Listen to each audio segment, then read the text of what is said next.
Ethan Montgomery had everything: wealth, fame, and the kind of easy charm that made people listen when he spoke. Born into a powerful business empire, his days were filled with black tie events, boardroom negotiations, private jets, and the constant presence of people who smiled because of his last name.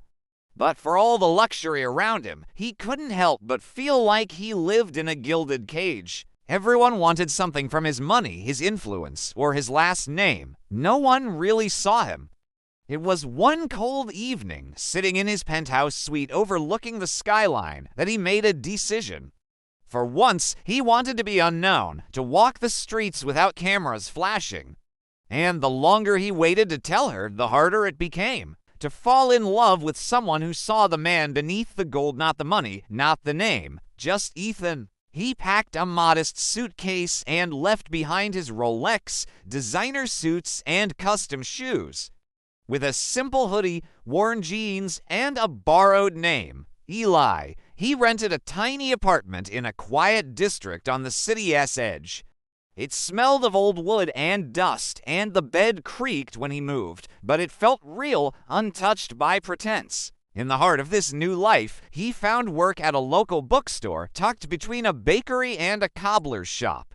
The pay was little, the customers were few, and the hours long, but he relished every second. It was there, among the quiet rustle of pages and the scent of coffee-stained classics, that he met her. Her name was Leah. She had eyes like dusk, quiet and mysterious, and a smile that felt like sunlight through storm clouds. She walked into the store like she belonged in stories herself, her hair pulled into a messy bun, arms full of books, and that air of calm confidence that made time slow. She was a literature student, working part-time as a waitress to support herself and her sick mother. There was no grandeur in her life, no illusions, and that made her fascinating. At first, their interactions were simple recommendations, book debates, shared laughter over misquoted Shakespeare. But slowly, something deeper began to stir. She liked Eli, the humble bookstore clerk who listened more than he spoke. And Ethan Eli was falling fast. He loved how she didn't try to impress anyone. He loved the way she held her mother's hand as they walked together. He loved how she didn't judge him for his simple clothes or the fact that he sometimes forgot how to use the cash register. But for every step closer he got, the guilt grew heavier. He was lying. She didn't love him. She loved who she thought he was. One evening, after closing the store, they walked together in the rain. No umbrella, just laughter, shared warmth, and puddles reflecting streetlights. As they sat on a bench, soaked and laughing, Leah looked at him with a kind of sincerity he had never known. "I don't know what it is," she said softly, "but something about you feels ... familiar. Like I've known you longer than I have." He wanted to tell her right then.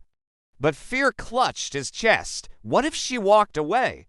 What if the truth shattered everything? Instead, he kissed her. Days turned into weeks. And their bond deepened. She invited him to her home, a small two-room apartment with cracked tiles and laughter echoing in the walls. Her mother, frail but warm, held his hand and whispered, "Take care of my girl." Ethan nodded, swallowing the guilt rising in his throat. But secrets never stay buried. One afternoon, Leah was at the market when she noticed a tabloid headline on a newsstand. "Ethan Montgomery spotted missing. Billionaire heir goes off-grid." The grainy image was unmistakable. Her heart skipped. She bought the paper, rushed home, and scanned every word. The article spoke of Ethan's disappearance from public life, rumors of a hidden identity, and a blurry photo that looked exactly like Eli. When Ethan arrived at her apartment later that day, carrying her favorite pastries and a second-hand poetry book, she was sitting on the floor, newspaper spread around her. She didn't speak at first. He froze. "I need you to tell me the truth," she said, voice quiet, eyes unreadable. He sat slowly, placed the book beside him, and nodded. "My real name is Ethan Montgomery." "I'm not who I said I was. I'm sorry." The silence that followed was unbearable. She looked at him, hurt swirling in her expression. So all this, everything was fake.